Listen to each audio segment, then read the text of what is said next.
జమ్మూ కాశ్మీర్ మొత్తం ఖాళీ అవుతోంది. పర్యాటకులు స్వస్థలాలకు వెళ్తున్నారు. వీలైనంత త్వరగా కాశ్మీర్ను వీడేందుకు ప్రయత్నిస్తున్నారు. దీంతో శ్రీనగర్లోని విమానాశ్రయం రద్దీగా మారింది. ఇప్పటికే వేల సంఖ్యలో సొంత ప్రాంతాలకు తిరుగు ప్రయాణమయ్యారు టూరిస్టులు. గత 6 గంటల్లో దాదాపు 4,000 మంది శ్రీనగర్ను వీడినట్లు తెలిపింది కేంద్రం. శ్రీనగర్ నుంచి పర్యాటకులు సురక్షిత ప్రయాణానికి అన్ని ఏర్పాట్లు చేశామన్నారు కేంద్ర మంత్రి రామ్మోహన్ నాయుడు. ఎయిర్పోర్ట్లో రద్దీ పెరగడంతో ప్రత్యేక సదుపాయాలు కల్పించినట్లు చెప్పారు. ఆహారం, నీరు అందిస్తున్నట్లు తెలిపారు. అదనపు విమానాలు అందుబాటులో ఉంచుతున్నట్లు చెప్పారు. అలాగే టికెట్ ధరలు పెంచొద్దని విమాన సంస్థలను ఆదేశించినట్లు తెలిపింది కేంద్రం. మరోవైపు జమ్మూ కాశ్మీర్లో తాజా పరిస్థితిపై స్పందించారు సీఎం ఒమర్ అబ్దుల్లా. కాశ్మీర్ లోయను టూరిస్టులు విడిచి వెళ్తుంటే బాధగా ఉందన్నారు. వారి పరిస్థితిని అర్థం చేసుకోగలనని తెలిపారు. పర్యాటకుల తిరుగు ప్రయాణం కోసం అన్ని ఏర్పాట్లు చేస్తున్నట్లు చెప్పారు సీఎం ఒమర్. మరోవైపు ఉగ్రదాడి మృతుల కుటుంబాలకు 10 లక్షల చొప్పున నష్టపరిహారం ప్రకటించింది జమ్మూ కాశ్మీర్ ప్రభుత్వం. జమ్మూ కాశ్మీర్ పహల్గాంలో టూరిస్టులపై దాడి పిరికి పంద చర్య అన్నారు కేంద్ర రక్షణ మంత్రి రాజ్నాథ్ సింగ్. ఒక నిర్దిష్ట మతాన్ని లక్ష్యంగా చేసుకుని దాడి చేశారన్నారు. ఉగ్రదాడిలో ప్రాణాలు కోల్పోయిన కుటుంబాలకు సంతాపం తెలిపారు. దాడికి పాల్పడిన వారు ఎక్కడ దాక్కున్నా వదిలిపెట్టమని చెప్పారు. తెర వెనుక నుంచి అటాక్ చేయించిన వారికి బుద్ధి చెప్తామన్నారు. త్వరలో దేశ ప్రజలు స్పష్టమైన ప్రతిస్పందనను చూస్తారన్నారు రాజ్నాథ్ సింగ్. आतंकवादियों द्वारा किए गए कायरतापूर्ण हमले में हमारे देश ने अनेक निर्दोष नागरिकों को खोया है। इस घोर अमानवीय कृत्य से हम सभी गहरे शोक और दर्द में हैं। सबसे पहले मैं उन सभी परिवारों के प्रति अपनी गहरी संवेदना व्यक्त करता हूं जिन्होंने अपने प्रियजनों को खोया है। इस दुखद समय में दिवंगत आत्माओं की शांति के लिए मैं परमात्मा से प्रार्थना करता हूं। यहां मैं भारत के दृढ़ संकल्प को दोहराना चाहूंगा कि टेररिज्म के खिलाफ हमारी जीरो टॉलरेंस की पॉलिसी है। भारत का एक एक नागरिक इस कायरतापूर्ण हरकत के खिलाफ एकजुट है। मैं इस मंच से देशवासियों को आश्वस्त करता हूं, घटना के मद्देनजर भारत सरकार वो हर कदम उठाएगी जो जरूरी और उपयुक्त होगा। और हम सिर्फ उन लोगों तक नहीं पहुंचेंगे जिन्होंने इस घटना को अंजाम दिया है, हम उन तक भी पहुंचेंगे जिन्होंने पर्दे के पीछे बैठकर हिंदुस्तान की सरजमी पर ऐसी नापाक हरकतों की साजिशें रची हैं। भारत एक इतनी पुरानी सभ्यता और इतना बड़ा देश है जिसको ऐसे किसी भी आतंकी गतिविधियों से किसी भी सूरत में डराया नहीं जा सकता।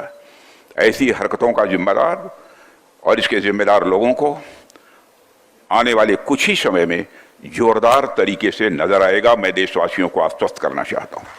ప్రశాంతంగా ఉన్న జమ్మూ కాశ్మీర్లో పాకిస్తాన్ నిప్పులు పోస్తోందన్నారు కేంద్ర మంత్రి కిషన్ రెడ్డి. భారత్ను దెబ్బతీయాలని చూస్తే పాక్ భారీ మూల్యం చెల్లించుకోవాల్సి వస్తుందన్నారు. పహల్గాం ఉగ్రదాడికి నిరసనగా హైదరాబాద్ అంబేద్కర్ విగ్రహం దగ్గర నిరసన తెలిపారు. దేశ అభివృద్ధిని చూడలేకనే పాక్ భారత్ను దొంగ దెబ్బతీస్తోందన్నారు ఎంపీ లక్ష్మణ్. ఇజ్రాయెల్ తరహాలో పాక్ బుద్ధి చెప్పడం ఖాయమన్నారు ఎంపీ కొండ విశ్వేశ్వరరెడ్డి. జమ్మూ కాశ్మీర్లోని పహల్గాం ప్రాంతంలో వెళ్ళినటువంటి పర్యాటకులపైన పాకిస్తాన్ ఉగ్రవాదులు దాడి చేసి విచక్షణ రహితంగా ఒక వర్గం వారిని మతం పేరుతో విభజించి వాళ్ళని విడదీసి మరి ఒక వర్గం వారిపైనే ఉగ్రవాదులు దాడి చేయడం ఏదైతున్నదో ఇది పూర్తిగా ఈరోజు ప్రపంచమంతా ఖండిస్తూ ఉంది. సభ్య సమాజం అంతా కూడా ఈరోజు ఖండిస్తూ ఉన్నది.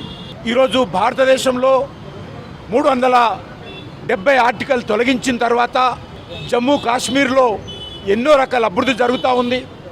30 సంవత్సరాల తర్వాత ఈరోజు పర్యాటకులు కూడా వెళ్ళే విధంగా అక్కడ మంచి వాతావరణం ఏర్పడింది. ఉద్యోగ అవకాశాలు మెరుగుపడతా ఉన్నాయి.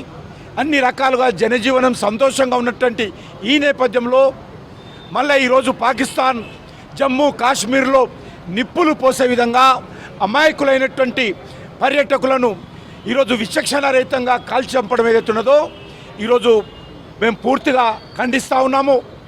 ఈ రకమైనటువంటి ఉగ్రవాద చర్యల ద్వారా పాకిస్తాన్ భారతదేశాన్ని భయపెట్టాలనుకుంటే పాకిస్తాన్ భారతదేశాన్ని దెబ్బతీయాలనుకుంటే అది వాళ్ళ పొరపాటు.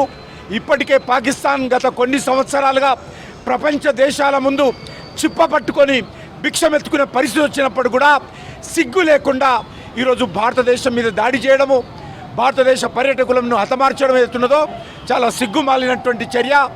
దీనిని పూర్తిగా ఖండిస్తూ ఉన్నాము. ఖచ్చితంగా బాధిత కుటుంబాలకు ఆదుకుంటాము. ఎవరైతే దోషులుగా ఉన్నారో, ఎవరైతే టెర్రరిస్టులు అమాయకులైనటువంటి భారత పర్యాటకుల మీద దాడి చేశారో వాళ్ళని ఎట్టి పరిస్థితుల్లో వదిలే సమస్య లేదు.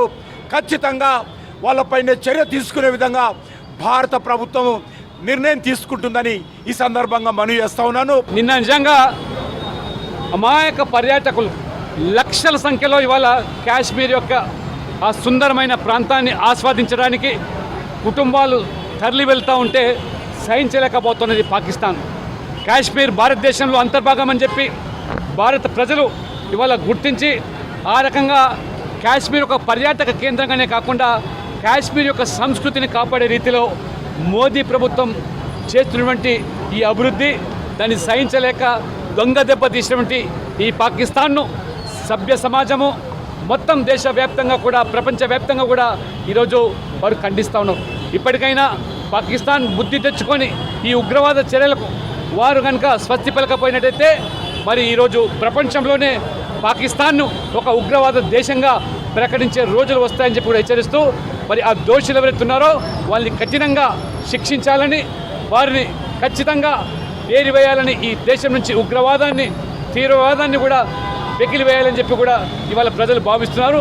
భారతదేశం ఐక్యత మీద, కశ్మీర్ అభివృద్ధి మీద, మన హిందూ యాత్రికుల మీద, తమిళనాడు నుంచి, మహారాష్ట్ర నుంచి, కేరళ నుంచి, యావత్ భారతదేశం నుంచి హిందూ టూరిస్ట్ అక్కడ పోతే వాళ్ళ మీద జరిగిన దాడి యాదికుందో లేదో, ఇజ్రాయెల్ టూరిస్ట్ మీద దాడి జరిగితే హమాస్ వాళ్ళు వాళ్ళ మీద పడితే పరిణామాలు అనుభవిస్తున్నారు. దేశంలో ఉన్న ప్రతి దేశము మనకు సపోర్ట్ ఇస్తుంది. దీని పరిణామాలు చాలా సివియర్గా ఉంటాయి. మొన్ననే లక్ష్మణ్ గారు కూడా 30 మంది ఎంపీలతో అక్కడ పోయినరు. ఎంతోమంది టూరిస్ట్ చూసినాము. దాని లేకైనా ఎంత అభివృద్ధి అయింది, ట్యూలిప్ గార్డెన్ అయినా ఎంత అభివృద్ధి అయింది అందరు చూస్తున్నారు. ఇది సహించలేక దాడి చేసినారు. దీని పరిణామాలు చాలా సివియర్గా ఉంటాయని